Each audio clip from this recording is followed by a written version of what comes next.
I'm Cape Joel, and this is Comic Smack, your weekly, daily, all the time, anytime comic book show where I give you your fix of everything you need to know from the world of comic books and superheroes. And on today's show, we're taking a closer look at Champions, issue number 8. Will this young team of superheroes be able to stay together after being dealt a crushing defeat at the hands of the Freelancers? Well, let's hop on in together and find out. So, as we join the comic, Kamala Khan is all sorts of upset following the Freelancers trademarking the Champions logo and name. Ms.Marvel had envisioned the team as more than just another group of crime fighters, but a universal, worldwide force for good, a banner for all peoples to wrap around themselves, and now, the Champion's name is getting itself dragged through the mud by a group of villains getting slapped on a bunch of products that the group themselves does not agree with, and because of it, people are turning against them in mass. Worse still, the heroes are hit with the realization that they really are stuck here. It's not like they can just go to LA and pick a fight with the Freelancers. What they did was evil, but still very much legal. And from there, well, the team pretty much all goes to pieces. We don't see Ms.Marvel for the rest of the issue, and the bulk of this comic deals with Cyclops trying to hype himself up to ask the Avengers for help in this situation. Keep in mind, Cyclops has also changed his costume to the new costume he's wearing over in X-Men Blue, as well as the possible budding romance between Viv the Synthezoid and Amadeus Cho Hulk.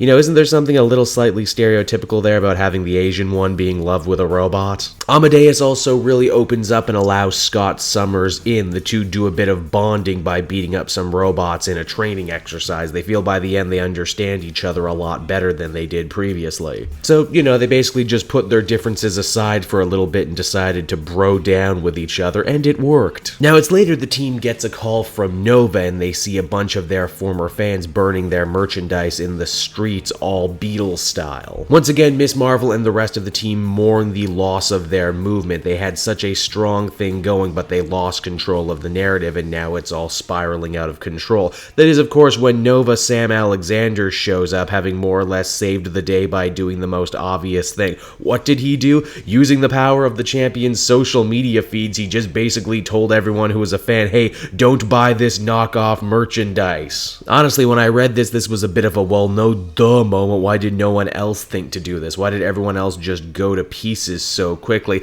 Then I'm reminded that a whole mini arc going through this first couple stories has been how Sam isn't quite sure what his place on the team is. He's not the strongest, he's not the smartest, he's not the leader. I think in this issue, though, he reveals himself to kind of be the heart of the team, the sensible one who does what the other ones can't. By and large, the Champions are able to veer away from this potential disaster, but it's not all sunshine and rainbows. As the comic winds down, Viv returns to the home she shares with her father, the Vision, only to get locked in by the dad who has gone full-on combat parent. You're defying your programming. As long as you live in my house, you will listen to me, your father, the Vision. Champions number 8, if you couldn't tell, was a really odd comic. It takes what should be a very small issue for the team to overcome and stretches it out for an entire comic's length. They also really don't say anything with the Freelancers or the other stuff is done per se. I get the feeling maybe Wade was stalling for time here before we got to all those Secret Empire tie-ins. There was some character development to be had. Cyclops has more or less elected himself leader now, or at least he's the one seemingly ready to take all the responsibility that comes with being a leader. Nova's found his place on the team. There's a lot more teen romance stuff going on, but outside that, I'd be lying if I said it wasn't something of a disappointing, almost forgettable issue. I gotta give this one a 5 out of 10, but I get the feeling the actual Secret Empire tie-ins are gonna be pretty cool. So there you go, everyone. Another Marvel team book on the books. I hope you enjoyed it, and while I have your attention here, why not check out some of the other videos I have available from the channel. I got my free comic book day video, I got The Button, I got Secret Empire, I got everything. And if you want to keep up to date on when the newest Cape Joel video comes out, then there's no better way to do that than to head down to the description of this video you're watching right now and follow me on Twitter at Cape Joel. And if you're feeling in a particularly charitable mood, might I recommend becoming a patron? Patrons get exclusive videos before anybody else. You can do that for as little as $1 a month, or if monthly isn't your thing, I also have a cyber tip jar down there where you can drop your spare chain ski. So until next time, everyone, I've been Cape Joel. Thank you so much for watching, and I will see you in another video. Bye-bye.